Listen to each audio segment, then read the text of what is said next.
किसान भागीदारी प्राथमिकता हमारी। इस अभियान के दौरान देश भर से किसानों के वीडियो आमंत्रित। प्रगतिशील भारत के 75 साल और किसानों के गौरवशाली इतिहास और उनकी उपलब्धियों का प्रदर्शन किसान वीडियो प्रतियोगिता द्वारा। कृषि मंत्रालय द्वारा वीडियो प्रतियोगिता का आयोजन 3 श्रेणियों में। पहला, किसानों और उनकी आय में वृद्धि की सफलता की कहानियाँ। दूसरा, किसानों द्वारा अपनाई गई नवीन पद्धतियों के परिणाम स्वरूप प्राप्त उच्च उत्पादकता। तीसरा, किसानों को कृषि मंत्रालय की योजनाओं द्वारा प्राप्त लाभ।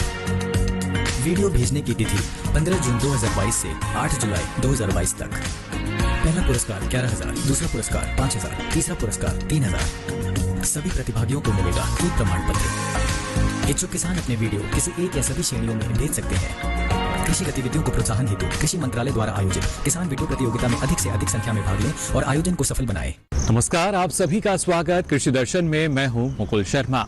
कृषि दर्शन में हर रोज आपको नई नई जानकारी हम देते हैं और आज भी अनोखी जानकारी आपके लिए हम लेकर आए हैं। आज सबसे पहले विज्ञान और किसान में आपको हम बताएंगे धान में लगने वाले कीट और बीमारियों के समाधान के बारे में। साथ ही कृषि स्टार्टअप में आपकी मुलाकात कराएंगे एक ऐसे किसान से जो आधुनिक खेती की प्रणाली अपनाकर लगातार आगे बढ़ रहे हैं। और फार्मिंग इंडिया में बात होगी प्रधानमंत्री किसान सम्मान निधि योजना की भी। इसके साथ ही और भी महत्वपूर्ण जानकारी आपको हम देंगे। तो चलिए शुरुआत करते हैं आज के कार्यक्रम की।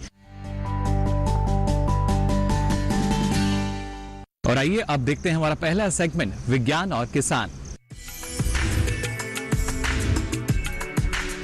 किसान भाइयों बहनों, हम सभी जानते हैं कि धान एक ऐसी फसल है जिसकी खेती अधिकतर राज्यों में की जाती है। खरीफ की ये मुख्य फसल है और जितना मुनाफा इस फसल के जरिए हमारे किसानों को मिलता है, कुछ ऐसी समस्याएं भी किसानों के सामने आती हैं। इसमें अगर बात की जाए इसमें लगने वाले कीटों की या बीमारियों की, तो इनके जरिए भी कहीं ना कहीं किसान की मुश्किलें बढ़ जाती हैं। लेकिन इनका समाधान क्या हो सकता है, किस तरीके से इनका हल हम निकाल सकते हैं, आइए इस बारे में आपको हम जानकारी देते हैं हमारी इस खास रिपोर्ट में।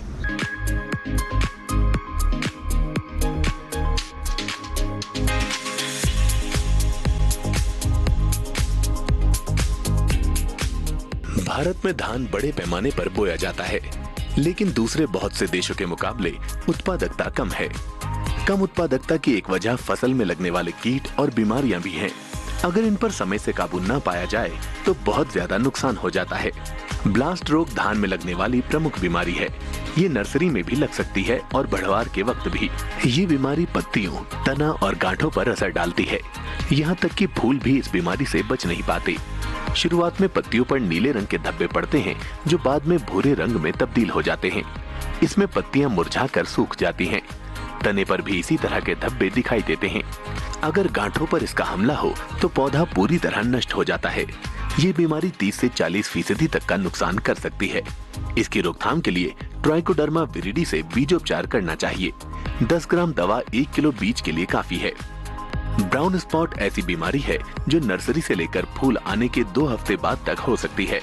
ये पत्तियों, फूलों और फलों के कोलेप्टाइल को प्रभावित करती है। फफूंद झुलसा के नाम से मशहूर इस बीमारी की वजह से पौधों पर छोटे भूरे धब्बे दिखाई देने लगते हैं।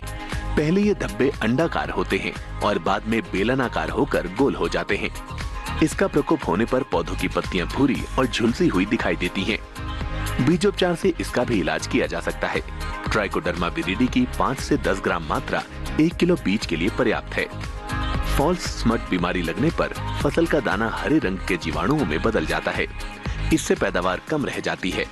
500 मिलीलीटर प्रोपिकोनाजोल 25 EC को 500 लीटर पानी में मिलाकर घोल बनाएं और फिर उसका छिड़काव करें। स्टेम रॉट बीमारी में पत्तियों पर छोटे छोटे घाव बन जाते हैं, जिससे पत्तियां बाद में सड़कर टूट जाती हैं। लीफ ब्लाइट में पत्तियां पीली होकर सूख जाती हैं। बचाव के लिए 1 ग्राम स्ट्रेप्टोमाइसिन सल्फेट और टेट्रासाइक्लिन और कॉपर ऑक्सीक्लोराइड की 30 ग्राम मात्रा को 10 लीटर पानी में घोलकर छिड़काव करना चाहिए। लौह तत्व की कमी से सफेदा रोग लग सकता है। ये नर्सरी में ज्यादा लगता है।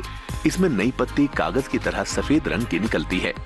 नियंत्रण के लिए 5 ग्राम फेरस सल्फेट, 20 किलो यूरिया या फिर 2.5 किलो बुझे चूने को 1000 लीटर पानी में घोलकर छिड़काव कर सकते हैं। ये मात्रा 1 हेक्टेयर के लिए होगी। खैरा रोग जिंक की कमी से होता है। इसमें पत्तियां शुरुआत में पीली पड़ जाती हैं और बाद में कत्थई रंग के धब्बे हो जाते हैं। बचाव के लिए 20 से 25 किलो जिंक सल्फेट को खेत तैयार करते समय आखिरी जुताई के दौरान मिट्टी में मिलाना है। खड़ी फसल में लक्षण दिखाई देने पर 5 किलो जिंक सल्फेट को 20 किलो यूरिया या 2.5 किलो बुझे चूने में घोलकर डालना होगा। इन बीमारियों के अलावा धान में कुछ कीट भी लगते हैं। इनमें तना छेदक, पत्ती लपेटक और धान का गोंधी बग महत्वपूर्ण है। तना छेदक की सुंडी काफी हानिकारक होती है, जो कलिकाओं की पत्तियों को छेद कर अंदर घुस जाती है और तने को अंदर से खाती हुई गांठ तक चली जाती है। इसका हमला बढ़वार के समय होता है। ज्यादा प्रकोप होने पर पौधे में बालियां नहीं निकलती। रोकथाम के लिए रोपाई के समय ऊपरी हिस्से को थोड़ा सा काट कर हटा दें, इससे उसमें मौजूद अंडे नष्ट हो जाएंगे। इसके अलावा जिंक सल्फेट और बुझे चूने को पानी में घोलकर छिड़काव करें। बुझे चूने की जगह 2% यूरिया का घोल भी बनाया जा सकता है। पत्ती लपेटक की मादा पत्तियों की शिराओं के पास समूह में अंडे देती हैं, जिनसे 6 से 7 दिन में सुंडियां बाहर निकल कर आती हैं। ये पहले मुलायम पत्तियों को खाती हैं और बाद में अपनी लार से रेशमी धागा बनाकर पत्तियों के किनारों को मोड़ देती हैं। ये सुंडियां पत्तियों को अंदर ही अंदर खुरच कर खाती हैं, जिससे पत्तियां झुलसी हुई दिखाई देती हैं। अगस्त और सितंबर में इसका प्रकोप ज्यादा होता है। रोकथाम के लिए खेतों के आसपास खरपतवारों को हटा दें और उन्हें जलाकर नष्ट कर दें, क्योंकि ये कीट पहले इन्हीं पर पनपता है। धान का गोंधी बग वयस्क, लंबा, पतला और हरे रंग का उड़ने वाला कीट है। ये दूधिया दानों को चूस कर नुकसान पहुंचाता है और दानों पर भूरे रंग के धब्बे बना देता है। इससे दाने अंदर से खोखले हो जाते हैं। इसके लिए भी खेतों के आसपास घास फूस को जलाकर नष्ट कर दें। प्रकाश प्रपंच या फिर अंडा परजीवी ट्राइकोडर्मा जपोनिकम का इस्तेमाल करें। तो जाना आपने किस तरीके से आप धान की अच्छी उपज ले सकते हैं, अच्छा उत्पादन आपको मिलेगा और उसमें अगर किसी तरह के कीट या बीमारी आती हैं तो उसका समाधान भी आप कर सकते हैं। फिलहाल कृषि दर्शन में वक्त हो चला एक छोटे से ब्रेक का। ब्रेक से लौटेंगे तो बात करेंगे कृषि स्टार्टअप में एक सफल किसान की। आप बने रहिए दूरदर्शन किसान पर।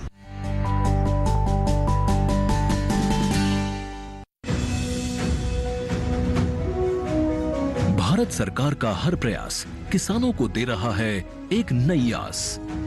देश के किसानों की खुशहाली और उन्हें आत्मनिर्भर बनाने के लिए भारत सरकार समर्पित है। प्रधानमंत्री श्री नरेंद्र मोदी जी के नेतृत्व में कृषि क्षेत्र में किए गए निरंतर प्रयासों के फलस्वरूप देश खाद्यान्न व बागवानी के क्षेत्र में आत्मनिर्भर हो चुका है और देश में दलहन का उत्पादन भी बढ़ा है। इसी तरह भारत सरकार ने खाद्य तेलों के उत्पादन को बढ़ाने के भी अनेक प्रयास किए हैं। इसी क्रम को आगे बढ़ाते हुए माननीय प्रधानमंत्री श्री नरेंद्र मोदी जी के नेतृत्व में भारत सरकार ने दूरदर्शी निर्णय लेते हुए राष्ट्रीय खाद्य तेल मिशन ऑयल पाम की शुरुआत की है। इस मिशन से देश भर के किसानों को बहुत लाभ मिलेगा। कृषि के पूंजी निवेश में वृद्धि होगी, खाद्य तेल आयात पर देश की निर्भरता कम होगी और रोजगार के नए अवसर पैदा होंगे। खाने के तेल में आत्मनिर्भरता के लिए अब राष्ट्रीय खाद्य तेल मिशन ऑयल पाम का संकल्प लिया गया है। इससे किसानों को तो सीधा लाभ होगा ही, गरीब और मध्यम वर्ग के परिवारों को सस्ता और अच्छी क्वालिटी का तेल भी मिलेगा। यही नहीं, ये मिशन बड़े स्तर पर रोजगार का निर्माण करेगा। इस मिशन के अंतर्गत ऑयल पाम का रकबा और पैदावार बढ़ाने पर जोर देने के लिए सरकार ने 11,000 करोड़ रुपए से अधिक की सहायता राशि निर्धारित की है। मिशन के तहत सरकार ने ऑयल पाम की खेती के लिए रोपण आदि की सहायता में बढ़ोतरी करते हुए पहले मिलने वाले 12,000 रुपए प्रति हेक्टेयर को बढ़ाकर 29,000 रुपए प्रति हेक्टेयर तक कर दिया है। ऑयल पाम के पुराने बागों के पुनरुद्धार के लिए 250 रुपए प्रति पौधा के हिसाब से विशेष सहायता दी जा रही है। पौधारोपण सामग्री की कमी दूर करने और बीजों की पैदावार करने वाले बागों को भी सहायता दी जाएगी। इसके तहत 15 हेक्टेयर ऑयल पाम उद्यान के लिए 80 लाख रुपए तक की सहायता राशि दी जाएगी। इसके अलावा नर्सरी विकास के लिए 40 लाख रुपए तक तय किए गए हैं। पूर्वोत्तर और अंडमान राज्यों के लिए विशेष सहायता का भी प्रावधान है। ऑयल पाम के किसान ताजे फलों के गुच्छे यानी FFB का उत्पादन करते हैं, जिनकी वर्तमान में कीमतें अंतर्राष्ट्रीय मूल्यों में उतार चढ़ाव के आधार पर तय होती हैं। पहली बार केंद्र सरकार ताजे फलों के गुच्छे की कीमत के लिए किसानों को आश्वासन दे रही है। ये व्यवहार्यता मूल्य यानी VP कहलाएगा, यानी किसानों को कोई घाटा नहीं होने दिया जाएगा। व्यवहार्यता मूल्य VP तय करने की शुरुआत 1 नवंबर से होगी और अगले वर्ष 31 अक्टूबर तक जारी रहेगी। इसे ऑयल पाम वर्ष कहा जाएगा। इस योजना के तहत वर्ष 2025-26 तक ऑयल पाम का रकबा 6.5 लाख हेक्टेयर सृजित करने और कच्चे ऑयल पाम की पैदावार वर्ष 2025-26 तक 11.20 लाख टन पहुंचाने का लक्ष्य निर्धारित किया गया है। सरकार के इस महत्वपूर्ण निर्णय से देश में ऑयल पाम की खेती करने वाले किसानों में विश्वास पैदा होगा और वे खेती का रकबा बढ़ाएंगे। इस तरह पाम ऑयल का उत्पादन भी बढ़ेगा, जिससे किसानों की आय बढ़ेगी और ग्रामीण अर्थव्यवस्था भी सुदृढ़ होगी।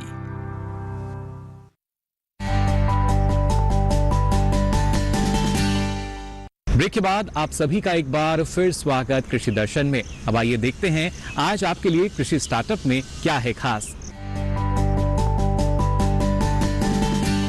अच्छे उत्पादन के लिए लगातार खेतों में हमने देखा अंधाधुंध रसायन का इस्तेमाल किया गया, लेकिन उसी के जो दुष्परिणाम हैं वो अब हमारे सामने आने लगे हैं, क्योंकि इससे ना सिर्फ हमारी जो सेहत है वो खराब होती है, मिट्टी की सेहत खराब होती है और इसके साथ साथ ये जो पर्यावरण है ये भी दूषित होता है। ऐसे में आवश्यकता है कि हम नई जो आधुनिक प्रणालियां हैं खेती की उनको अपनाएं, जिसमें सब संतुलित मात्रा में इस्तेमाल किया जा सके। ऐसे ही किसान हैं जिनका नाम है मनोहर लाल छोटू भाई पटेल। ये लगातार सजीव प्रणाली जो है इस पर काम कर रहे हैं और इसके साथ साथ जो दूसरे किसान हैं उनको भी प्रेरित कर रहे हैं। किस तरीके की ये प्रणाली है और कैसे इसका लाभ ना सिर्फ जो मनोहर लाल हैं उनको मिल रहा है और बाकी किसानों को भी हो रहा है, आइए जान लेते हैं इस खास रिपोर्ट में।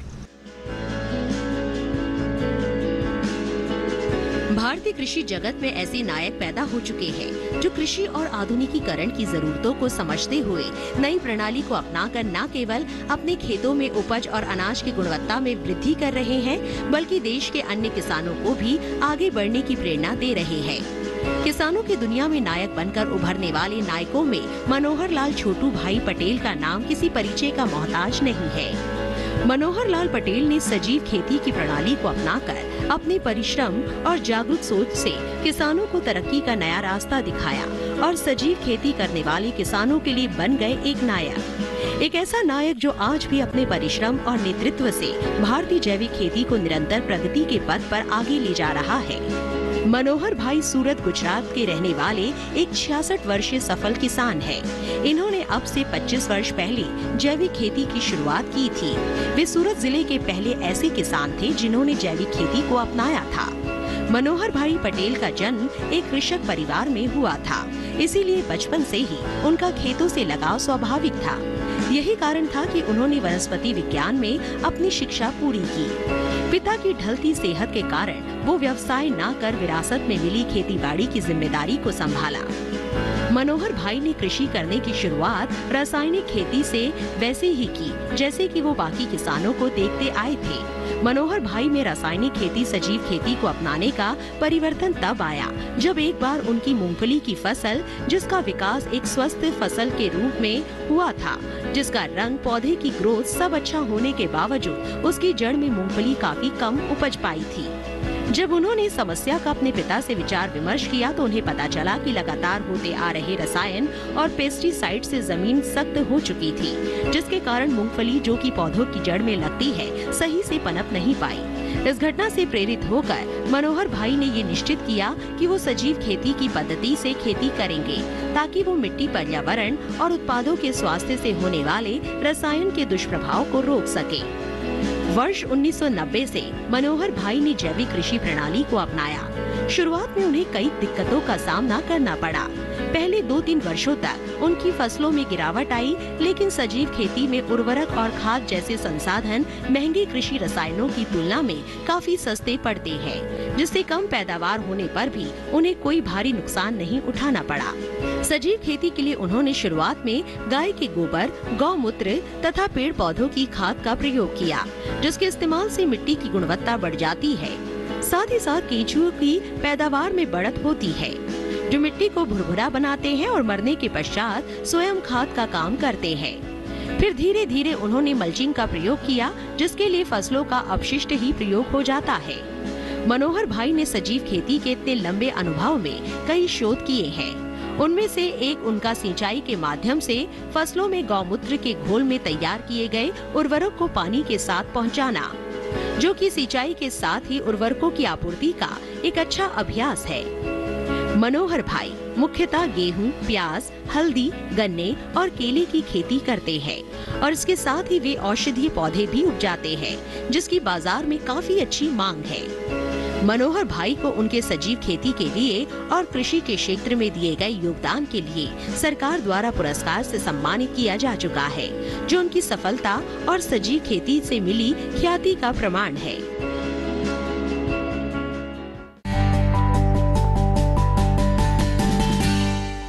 तो देखा आपने किस तरीके से मनोहर लाल जी ने आधुनिक प्रणाली जो है उसको अपनाया और उसके बाद जो अंधाधुंध इस्तेमाल किया जाता था रसायन का, उस पर भी काफी हद तक नियंत्रण किया। फिलहाल कृषि दर्शन में हम यहाँ रुक रहे हैं एक छोटे से ब्रेक के लिए। ब्रेक से लौटेंगे तो बात करेंगे फार्मिंग इंडिया में प्रधानमंत्री किसान सम्मान निधि योजना की। आप बने रहिए दूरदर्शन किसान पर।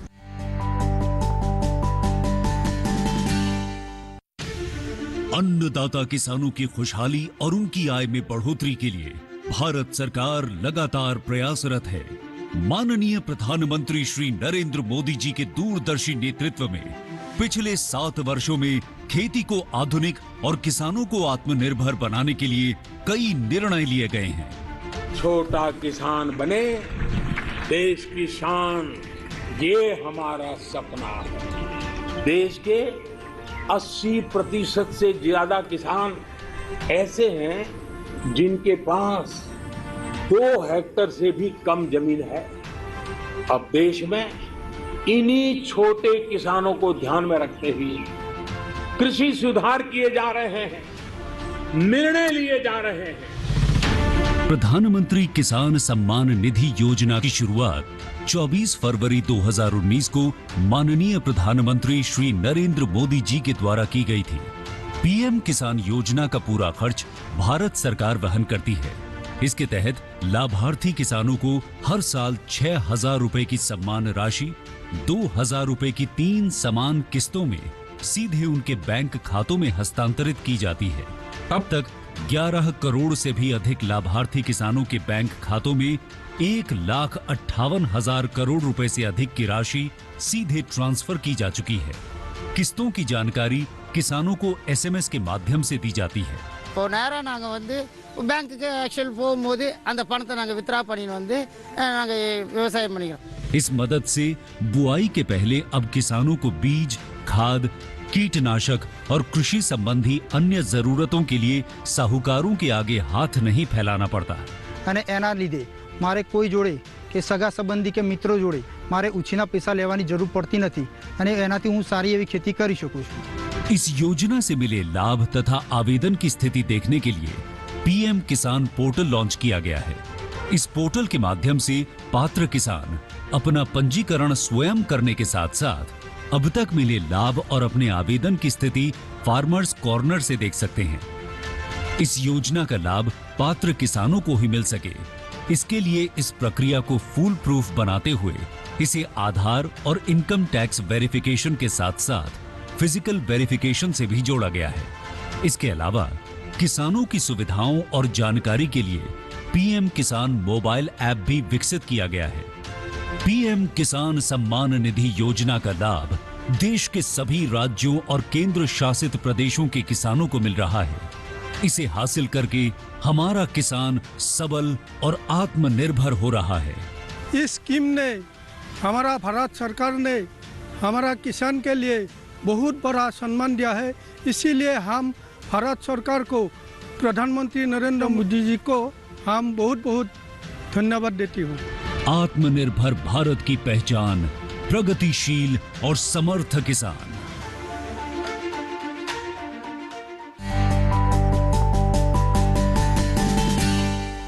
ब्रेक के बाद आप सभी का एक बार फिर स्वागत कृषि दर्शन में। अब आइए देखते हैं हमारा अगला सेगमेंट फार्मिंग इंडिया। किसान बहनों भाइयों, आज फार्मिंग इंडिया में आपको हम जानकारी देने जा रहे हैं सरकार की एक महत्वपूर्ण योजना के बारे में, प्रधानमंत्री किसान सम्मान निधि योजना। इस योजना के बारे में हम सभी जानते हैं और उसका फायदा भी हमारे जो अधिकतर किसान हैं वो ले रहे हैं। लेकिन आने वाले समय में ना सिर्फ जो बदलाव हैं वो लगातार किए गए और खासतौर से आज के समय की अगर बात की जाए तो ये योजना एक उदाहरण भी है डिजिटलीकरण का भी, और किस तरीके से फायदा इस योजना के तहत हमारे किसानों को मिल रहा है। आइए देखते हैं हमारी इस खास रिपोर्ट में। प्रधानमंत्री किसान सम्मान निधि को पीएम किसान के नाम से भी जाना जाता है। इस योजना के जरिए किसानों के खाते में सीधे नकद रकम पहुंचती है। इसके तहत केंद्र सरकार साल भर में हर किसान परिवार को 6,000 रुपए दे रही है। पैसे के लिए साल भर का इंतजार ना करना पड़े, इसलिए रकम 2-2 हजार की 3 किस्तों में दी जाती है। यानी हर 4 महीने में किसान परिवार के पास 2,000 रुपए पहुंच जाते हैं। इस राशि से वो उर्वरक, बीज, कीटनाशक या कोई और जरूरी सामान खरीद सकते हैं। योजना से करीब 12 करोड़ किसान परिवार जुड़ चुके हैं। परिवार की परिभाषा में पति, पत्नी और नाबालिग संतान आते हैं। पीएम किसान योजना की घोषणा 1 फरवरी 2019 को आम बजट के दौरान हुई थी और इसे 24 फरवरी को लॉन्च किया गया, लेकिन शुरुआत दिसंबर 2018 से ही मानी गई। इस तरह फरवरी 2019 में सम्मान निधि की पहली किस्त जारी की गई और अब तक इसकी 9 किस्तें आ चुकी हैं। इन 9 किस्तों में 1,60,000 करोड़ रुपए से ज्यादा की रकम किसानों के खाते में डाली जा चुकी है। 10वीं किस्त की तैयारी चल रही है। ये पूरी तरह से केंद्र सरकार की योजना है, यानी इसमें राज्यों को अपनी तरह से एक पाई भी खर्च नहीं करनी है।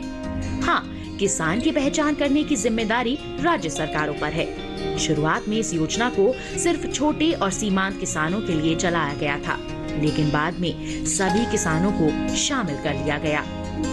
हमें जो प्रधानमंत्री किसान निधि योजना है उसमें 2000 आ रहा है, वो लाभकारी है, जो हमें बेनिफिट मिल रहा है। इस बार एक और बदलाव किया गया है और वो है कि अब किसानों को eKYC भी करानी होगी। योजना का लाभ उठाने के लिए रजिस्ट्रेशन जरूरी है। इसके लिए पंचायत सचिव या पटवारी या स्थानीय कॉमन सर्विस सेंटर के अलावा नजदीकी डाकघर से भी संपर्क कर सकते हैं। आप चाहें तो घर बैठे ऑनलाइन भी आवेदन किया जा सकता है। बस आपको वेब पोर्टल www.pmkisan.gov.in पर जाना होगा। इसी पोर्टल पर eKYC की सुविधा भी उपलब्ध है। सम्मान निधि योजना का फॉर्म भरने के बाद लाभकारी किसानों के नामों की सूची पंचायत पर लगाई जाती है। इसके अलावा मोबाइल पर SMS भी भेजा जाता है।